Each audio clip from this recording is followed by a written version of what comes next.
et bienvenue à tous pour cette nouvelle édition de l'Ecosport News, le seul JT qui met en lumière ceux qui réfléchissent et agissent autour des valeurs du sport. Et on commence tout de suite avec le salon de l'étudiant, spécial parents, qui se tenait ce week-end à Paris, et une conférence de l'UNSS autour du thème « Accompagner la scolarité de son enfant » grâce à l'association sportive. Et c'est Claire Kiefer-Schwarzrock, membre du comité Génération 2024, qui l'animait avec des témoignages forts de parents de licenciés au sport scolaire pour un partage d'expériences. À noter la présence de l'international de basket Eric Mikou sur le salon et de l'arbitre international UNSS et FFF Mohamed Bounoua. Et je vous rappelle quand même que l'UNSS, c'est plus d'1,05 million licenciés dans toute la France.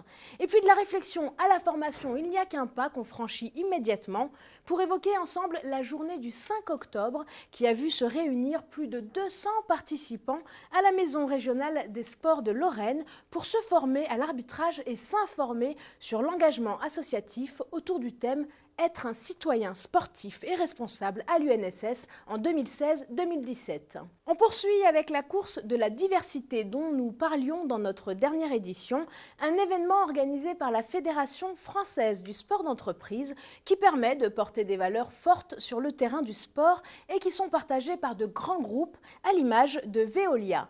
Justement, c'était la une du magazine d'été de la FFSE. Antoine Frérot parle du lien qui unit et transcende pour cet événement et de l'engagement du groupe dans le sport d'entreprise et auprès bien évidemment de la FFSE. À noter que 10% des salariés Veolia pratiquent un sport dans un club ou dans une association. Et dans l'entretien de plusieurs pages qui lui est consacré, le PDG de Veolia explique ce qui rassemble les employés au-delà de leur travail dans l'organisation. C'est évidemment le plaisir de partager un moment collectif autour d'une passion commune, le sport. Veolia a été par ailleurs l'entreprise la plus médaillée à l'occasion de la 7e édition des Jeux mondiaux du sport d'entreprise. C'était à Palma de Majorque. Revenons maintenant sur un événement qui se tenait il y a quelques semaines à Bruxelles, coordonné par la Maison du Sport et auquel le think tank européen Sport et Citoyenneté était partie prenante. C'est la conférence Sport et Migration et c'est le focus de la semaine.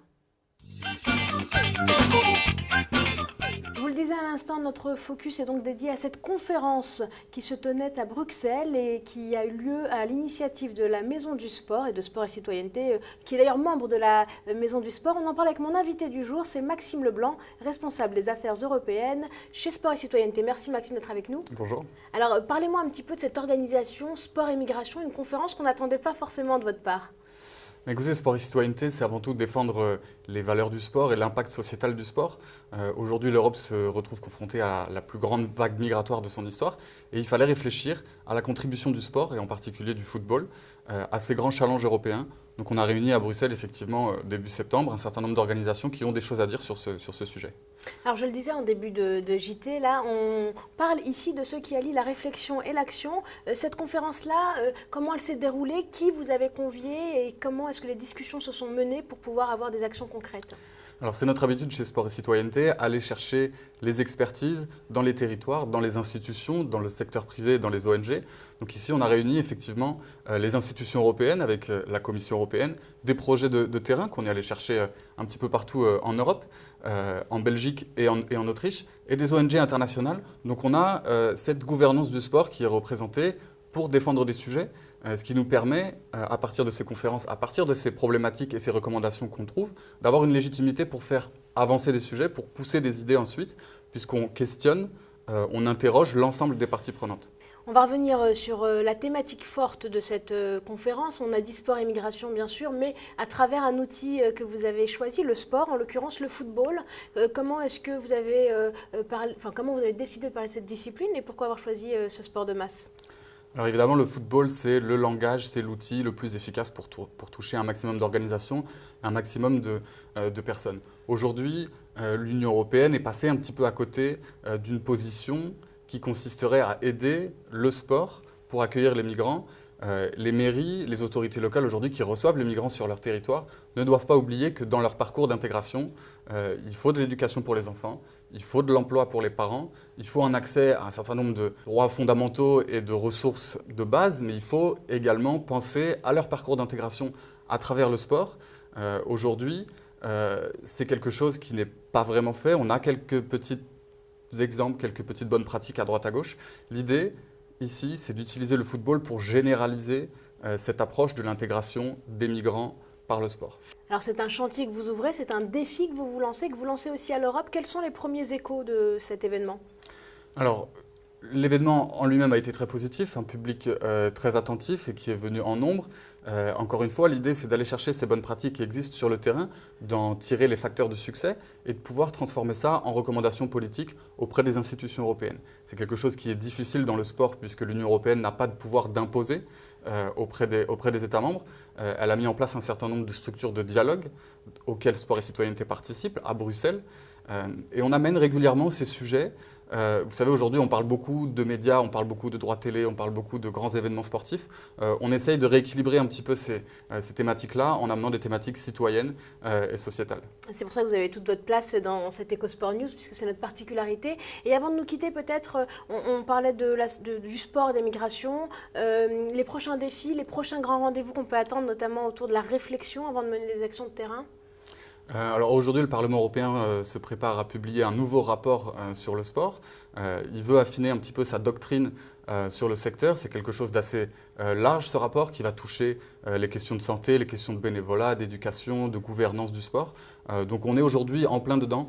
On court, si je puis dire, après ces députés européens pour essayer de leur expliquer qu'il ne faut pas oublier aussi ces sujets de l'intégration, de la citoyenneté, de la santé, de l'éducation. Est-ce que la France est bonne élève puisque vous êtes un petit peu les ambassadeurs en Europe?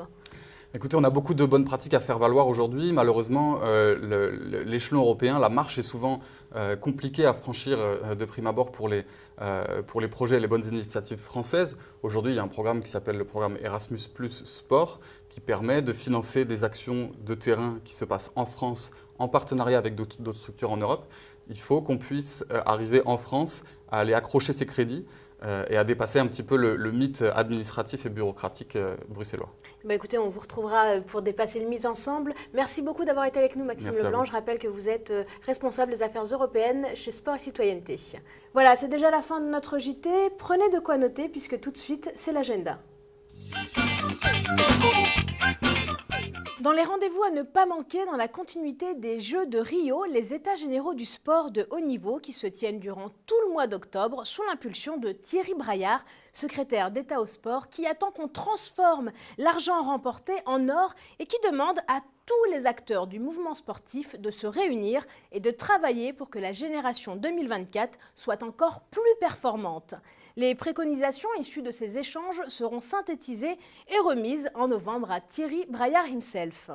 On poursuit avec la team solide et un rendez-vous fixé au 20 octobre pour fêter les boxeurs et les boxeuses tricolores qui, avec 10 qualifiés à Rio, ont marqué l'histoire en remportant 6 médailles, dont 2 en or. La fête aura lieu sur une péniche à l'initiative de la Fédération française de boxe et en présence de toute l'équipe de France olympique. Et enfin, s'il ne figure pas sur votre planning, ajoutez-le, un week-end à Saint-Tropez pour la première édition des Voiles de l'entreprise organisée par la FFSE. Ce sera les 21 et 22 octobre prochains, un événement placé sous le signe de la confiance et de la cohésion pour mieux vivre les défis de l'entreprise. Voilà, c'est déjà la fin de cette édition. Retrouvez toutes les informations et les précisions sur les sites partenaires. Et moi, je vous donne rendez-vous dès la semaine prochaine pour de nouvelles aventures. Thank you.